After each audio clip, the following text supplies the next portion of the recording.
What's up mga lods?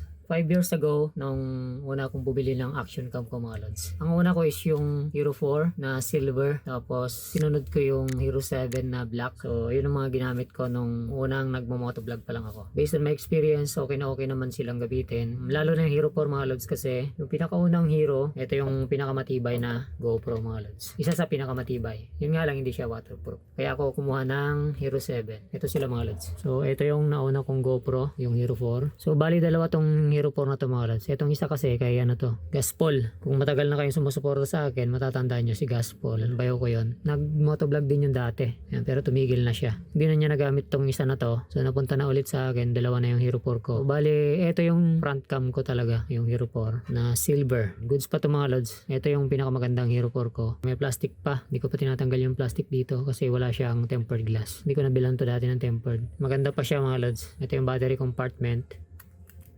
So, naingatan ko to. Kasi pag di ko naman ginagamit, nandun lang siya sa lagayan ko. Itong isa naman, ito yung may crack dito sa faceplate, yung front plate niya. Which is, wala namang big issue niyan kasi hindi nakaka-affect ng performance. Tapos, dito sa battery compartment, ayan, okay pa rin naman siya. May konting issue lang dito. May crack dito sa lagayan ng battery. Pero, hindi rin to nakaka-affect ng performance. Ganun pa rin yung performance niya. Same lang sila nito. Ayan lang talaga yung issue niya. Nagkaroon siya ng crack. Siguro, yung unang may-ari nito, ginamitan niya ng battery na lumobo na. Kaya yan, siguro pinipilit niyang ipasok. Kaya nagkaroon ng mild na crack dyan. Pero, ganun pa rin yung performance nito. Ito naman yung Hero 7 ko, yung sumunod.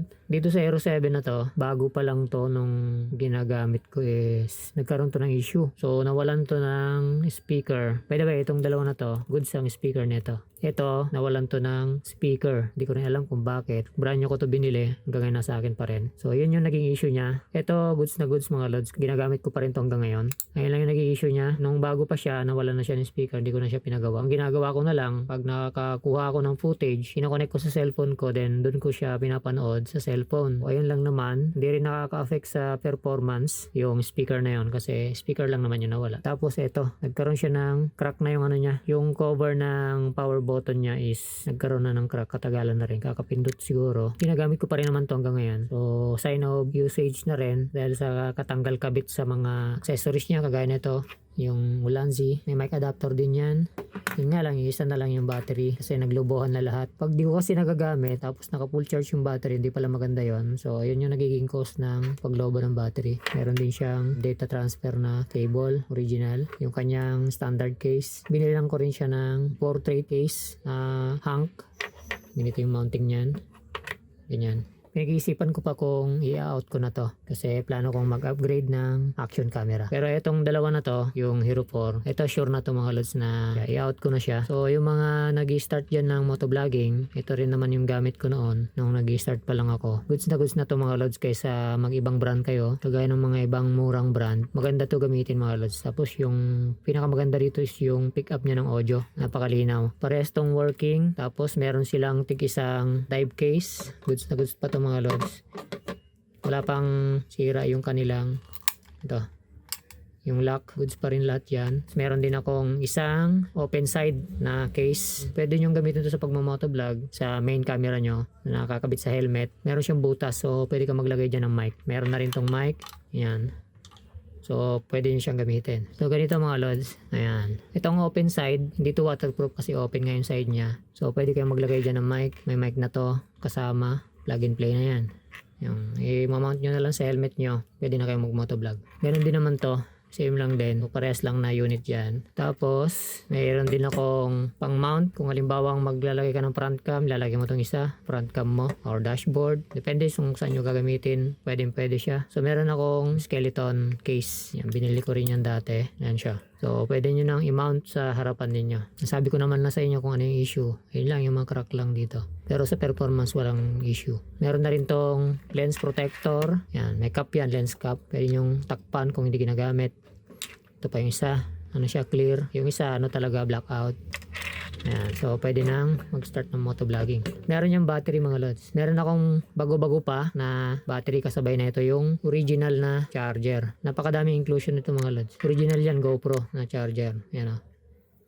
May kasama na ring charging cable. Dalawang brand new. Magkasama yung mga yan nung binili ko. Mahal din pagkabili ko niyan. Ito yung kanyang karton. Kung mapapansin nyo, original na GoPro. Maraming ano yan sa loob, manual. Yan, may nakadikit na sticker yan, kaya original yan. Tapos, may ano pa ako dito, mga battery pa ako dito. 3 pa. Ito yung medyo mga nauna ko ng battery, pero goods pa rin yan mga lods. Matibay pa rin yan. Halos kagaya pa rin nito, yung mga bago na bili. Pare-parehas na original yan mga lods. Walang aftermarket dyan na battery ng Hero 4. Puro original. O 5. Hindi ka na mabibitin dyan. Tapos may kasama pang ayan, assorted na mount. Original din na mount to ng GoPro. Yan, sa dalawa. Original yan. Ito, aftermarket na yata to. O, aftermarket. Ayan, mount.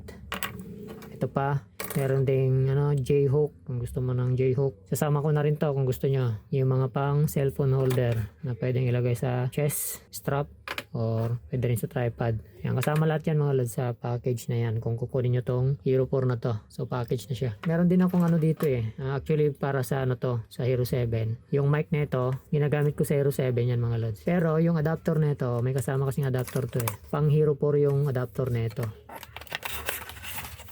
Yan, original din to ng Boya.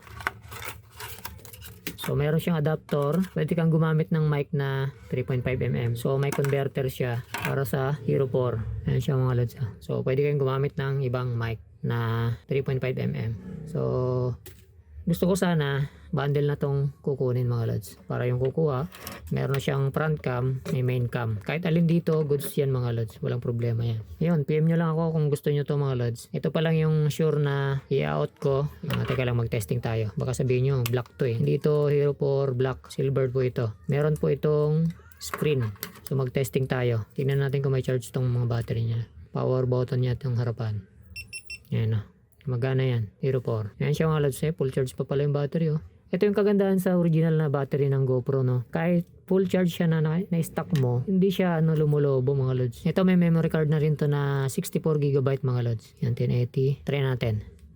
Yan recording 1080 na super view 60 fps naka-wide. Naka super view na nga, naka-wide pa. Ang lawak ng kita niyan mga lods. Yan mamaya try din natin yung isa. Patay natin. Yan. So tignan natin. Hindi na ba ako marunong nito? Oh, ito, yung na-record ko kanina. Ayan. Ayan. Ayan, gumagana yung speaker niya mga lods. Ayan. So, try naman natin yung isa na. Burahin ko na to. Ay, marami pa pala akong video dyan. No? May 64GB to na memory card. Patayin natin. Yan, gumagana lahat yan mga lods. Walang problema dyan, pati yung lens malinis yan, naalagaan ko yan. Ito naman yung isa, tanggalin natin dito sa kanyang case. Lagyan natin ng battery. Sana isang bagong battery. Ito, power on natin. Diba? One click, power on. Walang issue sa performance to mga lods. Sa ano lang, appearance lang. 1080, 60, linear. Naka-linear naman to. Record natin. Yan. Recording din yan mga lods, walang problema yan. So, goods lahat yan, pareha sila. Ako mismo gumagamit na ito. Nilalagay ko lang sa ano to box, pag di ko ginagamit. Tapos hindi nakasalpak battery. Patay natin. Yan. Patay natin. Recording din yan mga lods, walang problema yan. Yan. So, goods lahat yan, pareha sila. Ako mismo gumagamit na ito. Gumagana parehas mga lods. Yan, PM nyo ako kung interesado kayo dito. Lalo na dun sa mga nag-start pa lang na mag-motovlog. Pwede rin nyo rin gawing dashcam to mga lods kahit na hindi kayo nag-vlog. Yan, turn up natin. Yan. So, ayan yung may inclusion mga lods na napakadami niyan. Alright, so isasama ko na rin to. Itong innovation na selfie stick. Mahaba to mga lods. Yan o. Ginagamit ko rin to. Yan. Kasama na lahat yan. Kung ano yung nakikita mo dito, kasama na yan. Ito kasing Hero 7 black ko mga lods is pinag-iisipan ko pa kung i-out ko na rin ba yan or i-keep ko. Isa na lang yung battery niyan. Pero goods na goods yan mga lods. Walang problema bukod dun sa walang speaker. Yan lang naman yung kanyang issue. Tapos dito yung data cable nila mga lods. Itong Hero 4, para silang meron. Original yan mga lods. May tatak na GoPro yan. Ayan na. Ito rin yung isa. Original din yan. Bago-bago pa to. Hindi lang pala isa yung charger mga lods na. Ayan. Charger na original diba? Meron pa yung extra charger, isa pa na aftermarket. Ito yung pinakaunang charger ko bago ako bumili ng original. Ganito. Okay, so PM nyo lang ako mga lods kung gusto nyo to. Goods na tong setup na to mga lods para sa nag-start na mag-motovlog. Wala ka nang po problemahin, kompleto na to. PM nyo lang ako, ride safe sa lahat. Peace.